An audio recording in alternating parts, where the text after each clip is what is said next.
Hey everybody, welcome to a new edition of the award-winning Talking About Cars. You know what it's all about. Everybody has a car story, from celebrities to car personalities, to just people bringing their cars to car shows and cruise nights. I'm Randy Kerdoon, and today we're at Crevier Classic Cars here in Costa Mesa, California. We're going to get a chance to talk to the couple behind the popular cable show Storage Wars on A&E, Dan and Laura Dotson. Now, if you've seen the show, you know about Dan and Laura. They're auctioneers at the start of the show, and they sell off the rights to abandoned storage lockers. So let's meet them as we start talking about cars. Well, here we are, 1962 Chrysler Imperial. This was top-of-the-line Chrysler, the luxury brand, the luxury version. What do you guys think? I think it's sexy and big, and I feel like I want to go to a drive-in movie. Got it. Yeah, you the size of this back seat, Mama. Hey. It's fantastic. They did things right in 62. I was built in 62 also. Oh. Okay. Well, that is good to know, as a matter of fact. You're big and sexy. Is that what you're trying to say? I'm saying I got a big back seat right now. I see. All righty then. Bada bing. We're already starting off here at a good start right here. You know, the cars that they were big in that time were indeed luxurious in that kind of situation, and we all grew up in that era. I'm always curious from a car standpoint, where did you guys start? For example, we'll start with you, Laura. You're in the front seat. Yeah. Let's start off with your car story. What were the first cars you remember? Yes. And the first cars you drove? You know, our family being mechanics and everything like that, my first car was a Ford Mustang 1965 Shelby. Loved it, loved it. First car? Very first car. And the reason is because my brother was like the aficionado, and he's looking, so what am I going to do? I'm going to get it first. He did it to me. You know, we used to ride motorcycles, and my number was 21. What does he put on his motorcycle?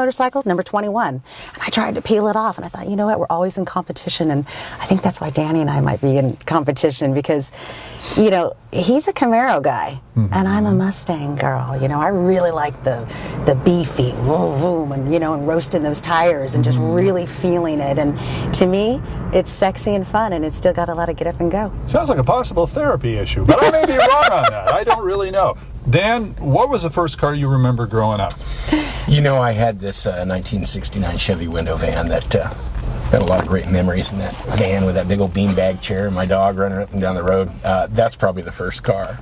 You had a beanbag chair in your van? I did. You know, that was all I had. You didn't have like one of those bumper stickers on the back about rocking and knocking and all that other stuff? Right. No, I didn't have anything like that. But Don't bother knocking while the van is rocking. I'm just saying, you know, these are just questions when you hear Chevy van back in the day. Right. These are things you have to ask. I see. A van guy, huh? I was a van guy. Matter of fact, we were coming back. This? No, I don't know if I would have. I mean, I don't know if I would have dated him then. To me, the van guys were kind of creepy. Hey, I was a You little know? creepy, and I mowed yards, and we were on our way back from the river, and we were in a 1969 Dotson station wagon. I bought it for $868. A funny number. It was good because the old boy that was doing my yards wrecked my van. Smashed it. Oh yeah, I had to do yards for about 2 months out of this 1969 Dotson station wagon. So I sold the accounts and A working guy. got back into the auction business hot and heavy, and the rest is just history, babe. Were the folks car people, the people you grew, you know, that were with you? Yeah, actually, my family, my father, believe it or not, that's why I have Maseratis. People kind of go, why do you have Maseratis, Laura? Ferrari. Yeah, Ferrari. Mechanic. My father was a Ferrari mechanic and Italian. So anything about Maseratis or Ferraris, you know, as a young girl, my mom would say, okay, your father's working on a deal.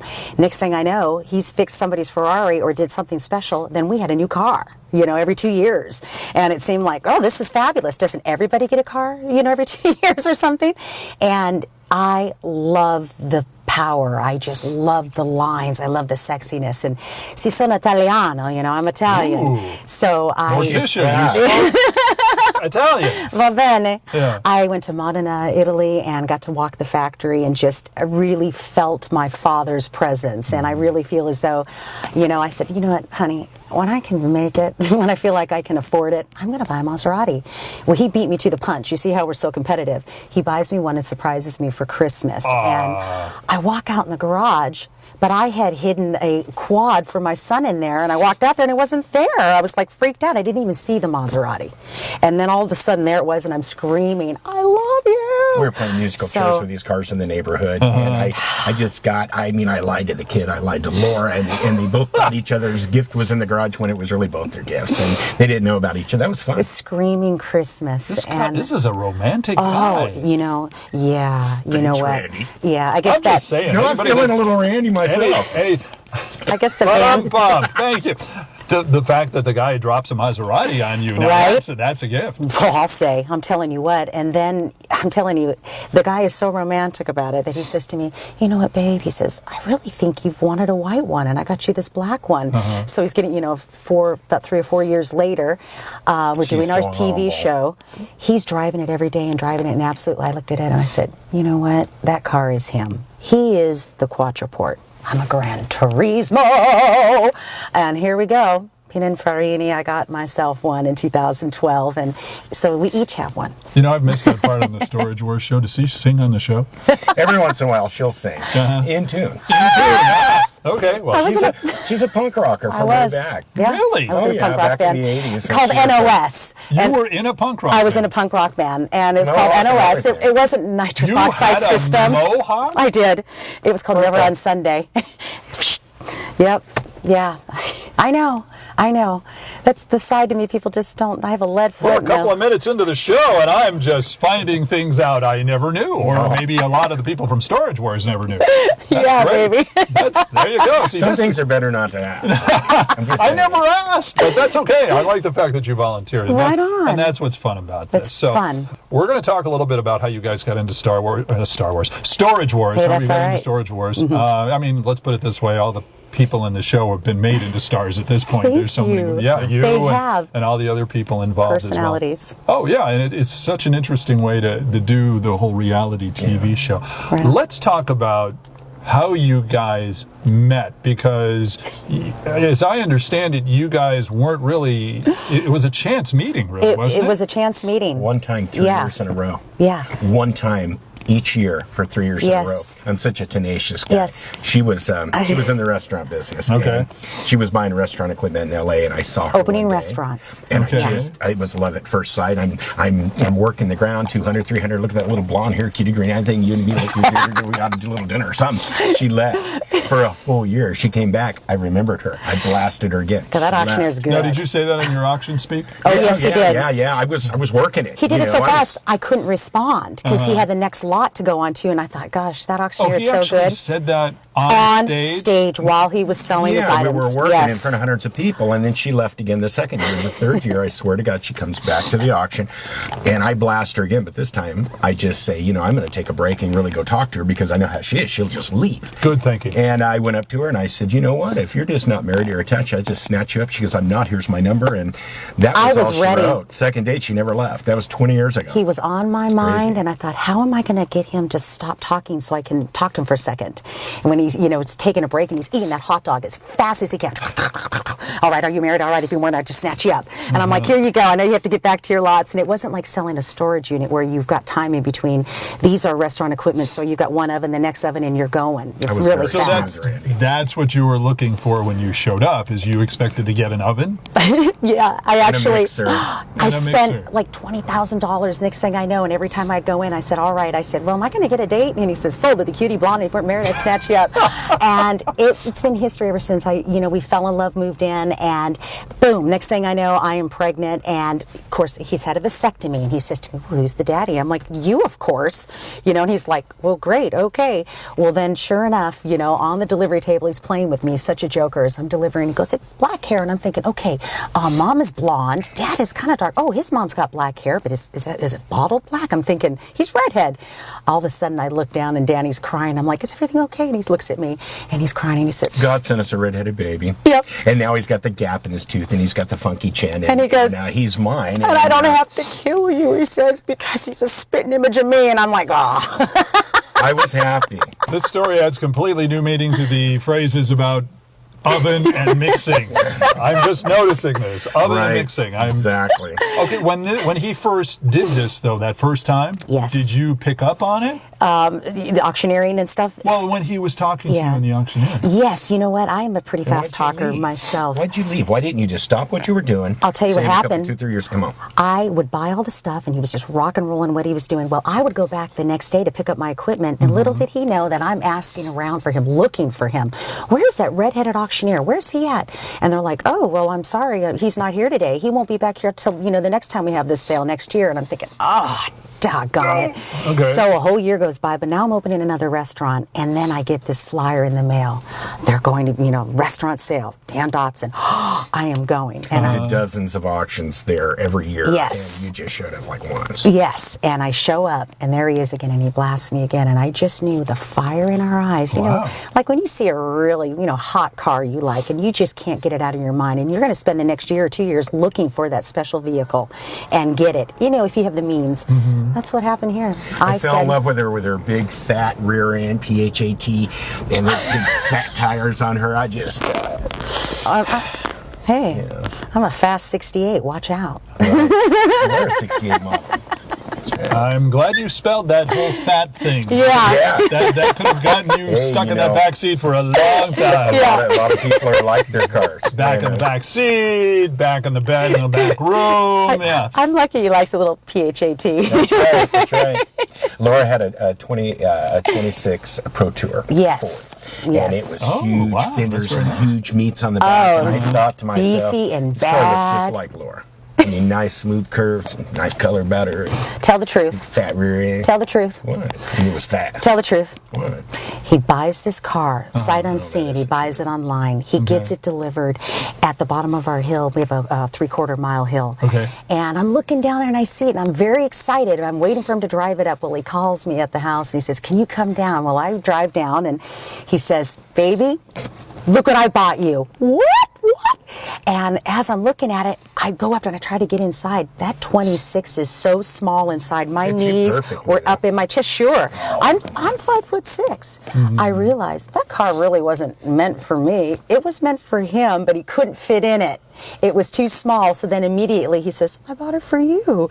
Because all he could talk about was this 26 that he's going to get and show and ride and drive in. He couldn't fit in the driver's seat. But you couldn't fit in it either? Oh, I could fit right in it. Oh, I see. And he made Her me knees really think. didn't come up as high as No, she just well, did, I've got actually. those- I've got photos of you in that car. I've got those nice. long legs, like this long car here, I had a vision of you in the fetal position trying to get in this car. I didn't know No, that. I wear my high heels everywhere, and to auction, to everywhere. I forget it. They're in bed. I'm in bed sometimes. I got to flip them off. Not teasing. It's funny. We were going to do trivia with them, and we probably will in a little bit. Maybe we'll bring this question back about high heels.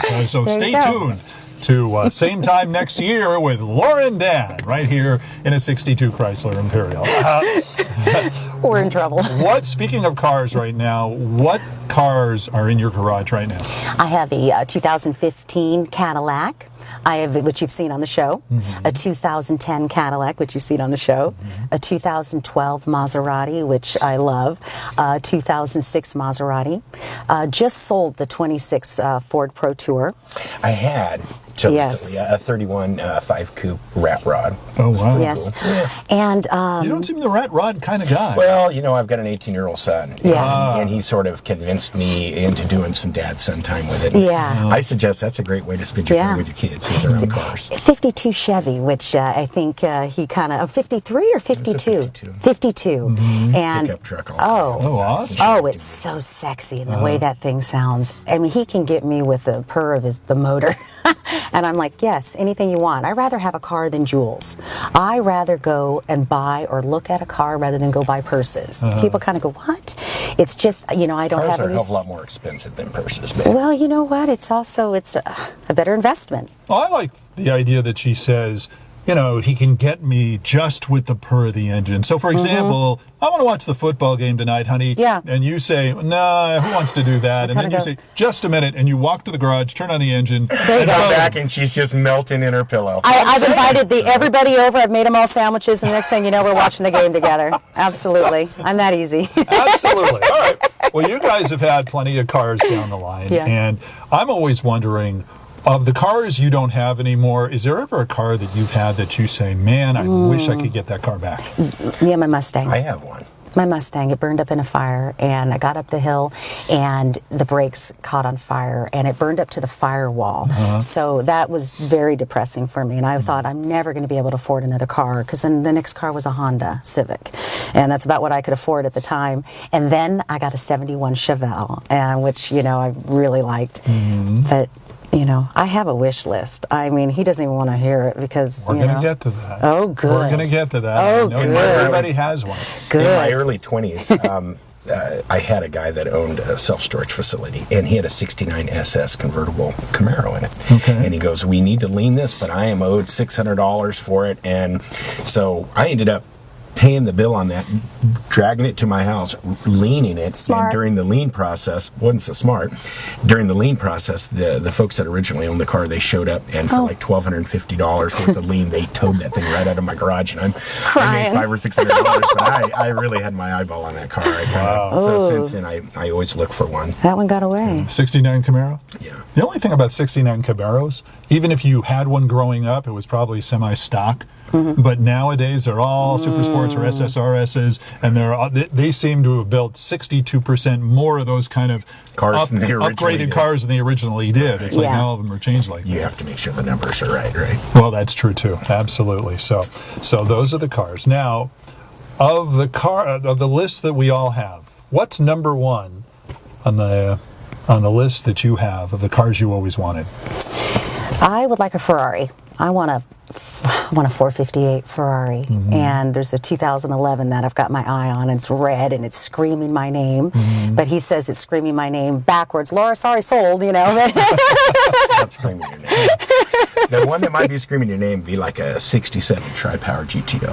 I kind of like to have one. I kind of like that. That'd be I cool. like that. You know, they got this, I have a new Ford Mustang, you know, the 550, and there's something big like that and I want a powerful. muscle car. I do. I want one. I don't. So how many versions of Storage Wars are there now?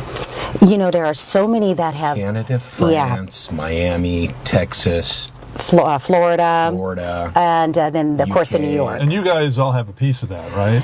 I wish. Yeah. Yeah. We I get think nothing. all they have similar is the word storage wars. Didn't you like have that originally? You know, we inspired Yeah. the show, but And- actually it was Tom Beers with original production. I wasn't smart enough going into it. Yeah, we always learn. You always learn through learned. life I what thought to do. And I thought you'd probably have to come up with something like Storage Wars Poughkeepsie and Storage Wars Cleveland to be able to get some more money so she can get the Ferrari. she wants. I think it's a great idea. We'll see what the next several years take us. 'Cause we've got a lot of ideas. for Yes. stuff. They're doing it Italy, Storage Wars Italy. Seriously? Guarda dell'Italia, and it's like War of the Boxes, Guarda del Cassone, and that means War of Boxes, so of storage. And I would love to go out there and represent it and maybe find a Maserati or Ferrari in a unit. Hello! Well, that's Then you'd have to interesting. get it over here. You'd have to No problem! Well, it might be a problem. Well, your show that again, for those of you who haven't seen it, and I can't imagine anybody who hasn't, but if you've never seen it before, the show is you guys go to various storage facilities. People, for one reason or another, don't claim them, leave them alone for a long time, don't pay for them. Fortunately. Thus, so they're open up. You guys auction off the rights to those storage facilities, and people, the characters, and who do this in real life, I'd imagine. Yes. They come in and they bid, and whoever gets it then gets to go through the whole thing. How many times have you gone through a storage situation like that where you'll actually find a car Oh, yeah. in the storage facility? You know, the way that it works, the legal way that it works is when you see a car, at least in California, you can't just sell it because we don't have the right and the title to sell Right. it. So they need to be leaned under a different type of a law. It takes a little bit longer and, it takes several months longer. And then once it happens and it's ready to sell, then we can sell it off. We do a lot cutting 3 weeks prior. If the facility knew that they had a car rolled in there, it had been in there, we'll get in, not into the unit, but look and find out. And if it is a vehicle, get the number and start that lien on it so then we can get that auction going. And it's sometimes they're paid up at the last second. It takes 4, 5, 6 months in California Yeah. to get a long lien Yeah. done on a car. So then Yeah. you get the lien, you put a new lock on it, and then for the show's purposes, when it's time to cut the lock, you cut the new lock. Yes. Yes. Yeah. Yeah. And you'll always see that little red tag on there, and that means that we actually cut that lock probably 3 weeks ahead of time. We usually use a tripod, have 2 sets of eyeballs, and we don't go in the unit unless there's a car that we need to get the numbers on, or there's something illegal, or guns, or some. So when you see that seal on the door, those numbers match to the paperwork that I have, and I make sure that those numbers are the same, and that once that seal's broken, then you know that somebody might have been in that unit. And I break that seal or clip it off, and we know we have a good unit ready to go. People can come and pay up their unit at the very last second. Yeah. I can be right in front of a unit, Yeah. and before I say SO or LD, and somebody comes up with the cash, they can get that unit out of Hawk right then and there, and that means you that wouldn't all their believe stuff it. better be just the way that it was when they put it in there. Sometimes you don't know there's vehicles in there because they're Yeah. covered. We saw Willie's Jeep in there, and it was just incredible. You just saw a bunch of junk, and then all of a sudden you're like, what is that? And you can't go in. So everybody with their flashlights, just everybody saying listening, what do you think it is? One's saying, oh, that's a Willie's. Oh, no, that's not. That's just the door. That's just a frame, going crazy. So people are bidding on kind of what they see, or if they smell a little If we oil really or believe there's a something. car in there, we don't just sell it. Right, but if you think it's just parts or pieces. But if it's parts or pieces, then all's game. That door and that steering wheel's off. I don't see an engine in that. Lifting up the bonnet. Have you ever had that happen, though, where you're bidding, everybody's bidding on a certain storage facility, and somebody shows up and goes, hey, what's going on here? Here's my monthly thing, and you're like, Yeah. wait. Yeah. It's usually not Yeah. the monthly thing. They probably owe for several months because it takes yes. several months. But 'Cause it went we in. have had people come through crowds with a fistful of cash and say, stop yeah. this auction. This is my stuff, and we will stop. Yeah. Really? And we will give that money, make sure they have all Yeah. their dough, and then we'll just stop it and It's move on. Well, that makes for a very rejoicing. short show. I know, but it really does feel good, though, helping people reunite back with their stuff if they have the money. Nothing worse than selling somebody's That's purse, true. But then again, I love watching, the buyers on our show figure out what's in the box. Life-changing events. I mean, Daryl going in and bidding, and he's ready just to, little did he know, the back bidder on this, like Guiaterra's unit, had an extra $1,000 in his pocket. And Daryl said, that was my last bid. I was that was it. But the other guy thought, Daryl probably has maybe 10 or 20,000 in his pocket or something, so he just thought whatever and let it go. That was Daryl had spent all of his money on that and got it. So it is a gamble. You never know what you're going to get. He put $300,000 in his pocket, so he can go get that Ferrari. Wow. When we first started with the show, I like people that make money by buying and selling stuff. I like self-storage buyers. I mean, they're good people. They are feeding their families. They're doing a Working very hard. legitimate thing. So, a lot of people thought, oh, they're bone pickers. They're like ambulance type chasing people. So when we started Storage Wars, I just really wanted to show a good light on these buyers and show that they're very human and they're hardworking people. And they absolutely did that with Storage Wars, and they made these buyers like heroes. An So underground world of nobody really knew about this. So this modern day treasure hunt comes out, and it's with storage, and there's treasures in there, and it's life changing, especially when the economy was kind of, going downhill, and doctors and lawyers were trying to find a little bit of extra money, and we're finding guys that were pounding nails, they weren't building stuff. Yeah. And 07 and 08 came around, and Laura and I started putting stuff on YouTube. YouTube's a beautiful place to put your stuff. And, we had ABC and NBC and KCET all pick up a thrift economy story for us. And they ran them all within 30 or 45 days. After that, we had 27 production companies and networks contact us and over I just 18 months. pitched a show and put it together, and I said I think it should be teams of buyers that should go out there and just basically scavenge hunt. And Tom Beers and Road to Productions was the third production company that we tried They with. saw our So things vision. adjourn, Yeah, they had the vision, and they saw it, and they really were resolute. They just stuck Laura with and I it. used to drive about 250 miles each every day. We drive a we'd come lot. back, and we would pick people for the show, and one being the very best candidate, and 10 being somebody that doesn't have a chance in hell of being on the show, but they have interest, right? So we would come back every day, and Daryl was on both of our lists. Jared was on both of our lists. Dave, I can't even say his last name. He was on our list, and the only person that we didn't bring to the show was Barry. Yeah. Right. Barry was part of the Munster Garage. Jesse James' godfather. with and Original that's where Tom Productions. Dotson met him on the set. What a character. It's interesting because when I realized we were going to get you guys, I'd seen the show, but I wanted to just look up some of the shows that you had on YouTube. And one of the shows I had, one of the first shows that pops up, is the one where you and a certain guy on there get into verbal exercises, verbal yes. fisticuffs. Yes. And it prompts this question, and we put this out before we tape the show here, our podcast, is We're going to have Dan and Laura on the show. Anything you want to ask Dan and Laura? Oh, wonderful. Right here on Twitter, Ken wrote, what's it really like behind the scenes of Storage Wars? It takes a lot longer to do things than it does at a regular auction. We can take a regular auction that might take 30 or 45 minutes and we can turn it into a 4 or 5 hour ordeal because we go to the unit, we open it up, we auction it off. That's it. Whoever bought it, they bought it. That's the price. It's real money, real risk, real bidding, real people. If somebody that's not on the show buys one, they just drop the camera. We go to the next one. But if somebody from the show buys one, then they'll go ahead and they'll do a take two and they'll change all the camera angles around and they just make sure they get the best shots of the person that just bid on that unit. Sure. And the action from the players in the show. They'll kind of isolate and focus on those folks. So people, I'm sorry, go ahead. And behind the scenes, there is real animosity. There is real hatred, and I hate to see it, dislike amongst the characters and the people. They're real buyers, and it's real money. So they really feel like, you know what, you are going to take my best unit from me, the chance that I'm out here, and I'm not going to go to 5 other sales today to get this one. This is the breadwinner. And, you know, you have to be impartial when you're an auctioneer. And it's sometimes, you know, you might not like everybody that comes to the sale.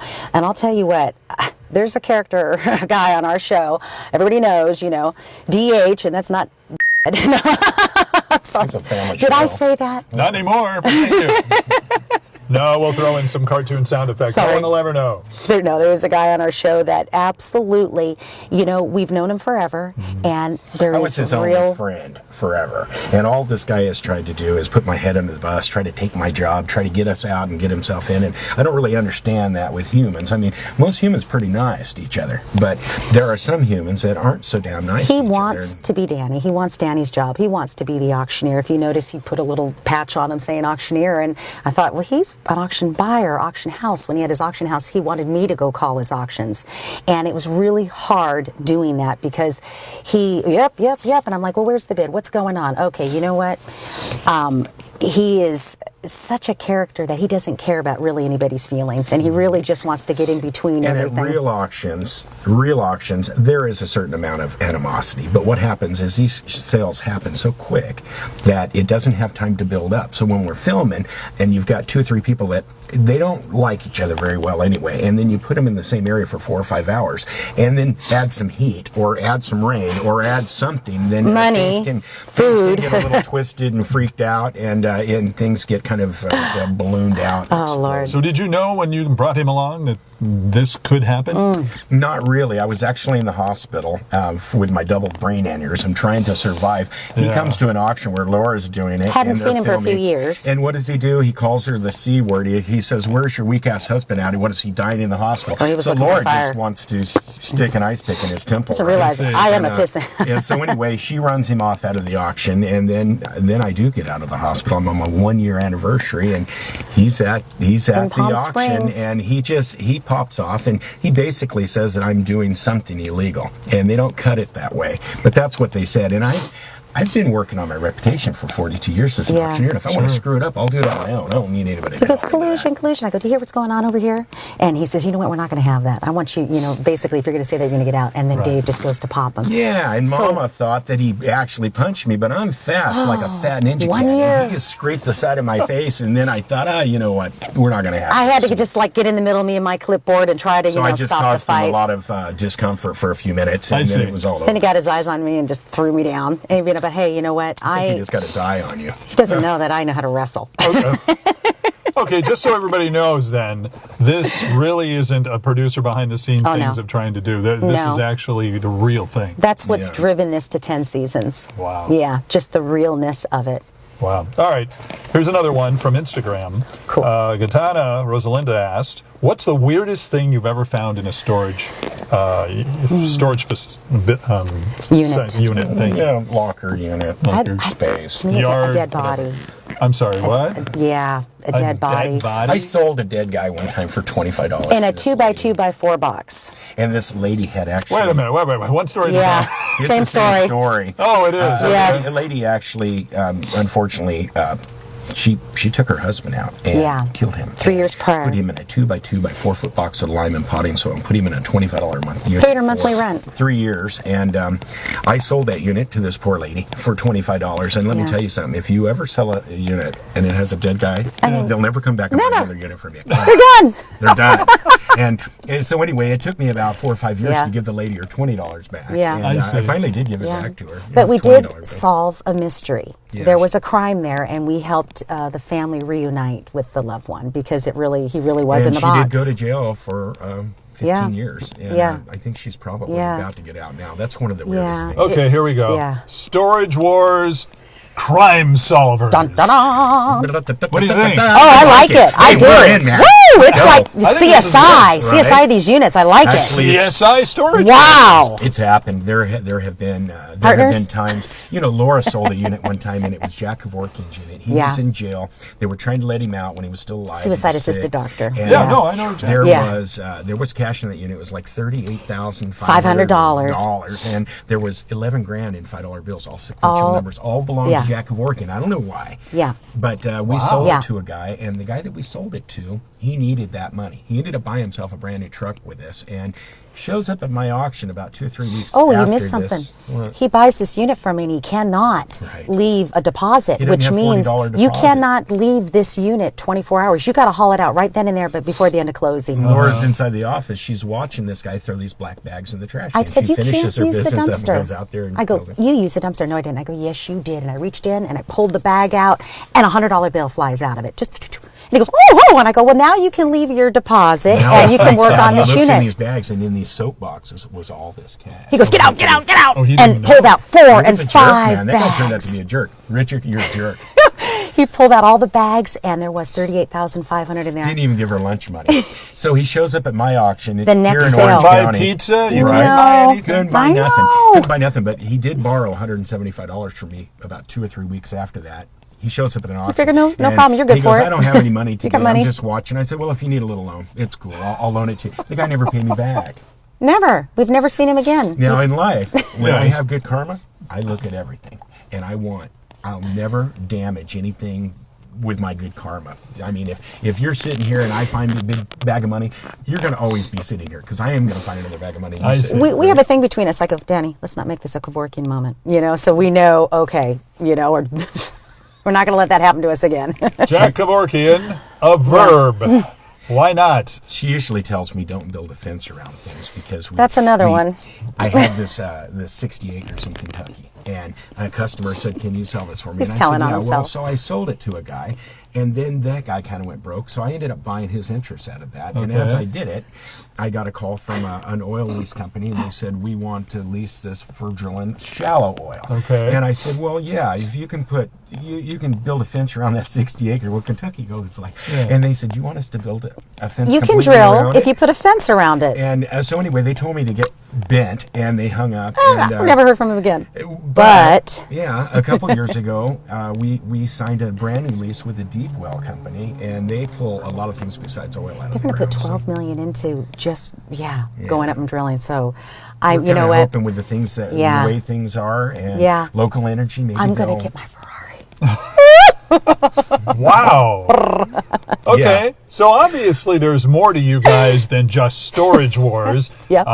Dead bodies and money and Yep. oil, and this is something I wasn't expecting. So, who plays Dan and Laura in the Storage Wars movie? Oh, Brad Pitt, probably. No, I don't know. Who would that be? Steve Martin or Brad Pitt? One of those guys. Wow. Right. You've just given yourself about 5 feet. Well, who would you be, Mom? Wow. Oh, Sharon Stone or something like that, How about somebody who's a little less long in the tooth? Oh, Jennifer Aniston? Yeah, how about somebody else? She and I are the same age. She might be a year older. Yeah. Oh, I have no All right, idea. very good. Well, then that's who it's going to be. Marilyn Monroe. Oh, well, I think she's kind of She probably out of not busy. action She's a kind little of bit. busy. Yeah. Of course, then again, as many times as I've seen her in commercials nowadays, they could resurrect her Oh just to my play you. goodness. right? Thank you. Certainly, I'm just saying. All right, we have a couple of before we You guys have been great. This Thank is a great you. interview. So it's time for a little 5 questions trivia here on Talking About Cars. And this is where I ask them questions, and they probably know the answers. And I don't know if I circled the right answers, so even if I'm wrong, I think we'll just go ahead and figure this out. Beautiful. All right, number 1. A&E shows. You guys are on A&E, so we decided to look at some other shows. Storage Wars has started the Wars shows. What Wars show is not on A&E? Parking Wars, Shipping Wars, Cupcake Wars, Fit to Fat to Fit Wars. Cupcake Wars. Very good, Right, honey. Mama? Cupcake Wars. Very Yes. good. Ding, yes. correct. It's kind of hard to really have a war with cupcakes. I mean, I'm just saying. It's a slaughter any way you look at it, now Right. that you think about it. What is Country Bucks about? Is it A, bank tellers in the South? Is it B, a minor league basketball team from Milwaukee? Or C, hunters who go to vacation spots in a lodge? I'm just going to throw a wild guess out there and say it's basketball. That's what I'm thinking. What do you think, Mom? Rich millionaires in the South. Rich Bankers. You know, we can do phone a friend if you want to call up somebody you know. If we had one, we would call right now. If you had a friend or you had a phone? Either. Oh, okay. I think they're rich bankers. My phone's dead and my, well, I haven't personally seen it, but I think that country bucks. I mean, I'm just playing on the words. They're country rich folk. As I understand it, I have to watch the show now, but it's hunters who go to vacations in a lodge. Dang I was it. thinking that maybe it would be Dang hunters. it. in the Really? Lodge. So we're No, I all thought it was wrong. basketball. We're Okay, wrong. give us another See? one, Randy. See, Shoot. Milwaukee Bucks fans. All right, here we go. Number 3. In the first 2 seasons, which item does Barry not get? Okay. Is it a BMW Isetta? Is it a horse head plaster cast? A human head sculpture? Or a land sailor? Oh, I know. I know. Yep. Go ahead. The horse head. Yep. You are correct. Yes. The horse meat in France, baby. Yes. Yeah, okay. Yes. So there was actually a BMW Isetta? in one Yes, of the- there was. Really? Oh my gosh, and we couldn't even see it. That's one of the deals, the situation when there's so much junk in a unit that you don't know what's underneath there. So that's really what's in the box. Wow. Little BMW Isetta. Yeah. Nice job. All right, number 4. All right, Daryl doesn't buy anything unless it's got what? Pizzazz, dollar signs hanging from it, the wow factor, or a certificate of authenticity. You know, I would say all of them, but for Daryl, I want to say he coined that phrase, the wow factor. Yeah, if it doesn't Yeah. have the wow factor, Daryl's not playing. Yeah. Ding, And ding, ding, ding. There we go. Very good. And last but certainly not least, Barry, and we've seen a lot of when they drive around, you know, they all have their own cars. Yes. Barry drives up in what car normally? Is it a Land Rover, a Jaguar, a Bentley, or a Caterham? He did show up in a catering truck one time. I And think we did that's find him different than a underneath the Caterham, catering yeah. truck one and a time. stabbing wagon and a deco liner. Stabbing wagon? Yeah, the Scooby Mobile. I No, mean, he's got a nice Yeah. Jaguar that he drives to most of the sales. yes. Very yes. good. Very good. Congratulations. 4 out of 5. It's not bad. 4 out of 5 for Dan and Linda. Very good. All right, so you guys, Linda's the other one. That's okay. We left Linda in the bathroom. Dawn, be quiet. Oh, come on. Can't What is Wow. role playing here? We're Dawn and Linda. this is great. We should be doing an after the podcast show because this can go on forever. I know, and I'd love it for it to happen because you guys are great. You're fun. Where would people, if they want to get a hold of you, find you on social media? You know, we're on Twitter at Pay the Lady Laura. An auction guy Dan. That's right. We're also on YouTube. We've had a Yes. couple million views at The Auction Guy Dan. Yes. And we're on Facebook. Yeah. And Laura Dotson. Yes, and American Auctioneers. And thank you so much. You know, we're having a great time, and I want to take this baby for a ride. Yeah. We do have another new company called StorageAuctions.net, and that is a free nationwide live and online self-storage auction portal. If you can't get to a live auction and you want to buy something, go ahead and get online, bid with the pros, buy with the best, and get a chance to, just Brand to it bid. again, babe. Yeah, Brand it. StorageAuctions.net. That's how we do it. And there you go. And you know what, folks? Don't forget to pay the lady. You don't pay her now, you'll have to pay her later. Yeah, one way or another. Yeah, she'll get paid. All right, cool. Well, thank you very much for showing up. Dan Dotson, Laura Dotson, Storage Wars, A&E. Watch them. And I'm not exactly sure. When are you guys on? Thank you. They'll change it every year. Tuesdays at 9 o'clock on A&E. And we figure we'll probably the first quarter of next year we'll be on. Yeah, April, 2017. And who knows, they might be driving in a 1962 Chrysler Imperial. Yeah, we'll see you baby. next time. Thanks for joining us, and don't forget to like and comment about us on social media. It really helps out. And if you're in the car, you can also tune us in on iTunes and SoundCloud. I'm Randy Kerdoon. Join me next time as we have some fun talking about cars.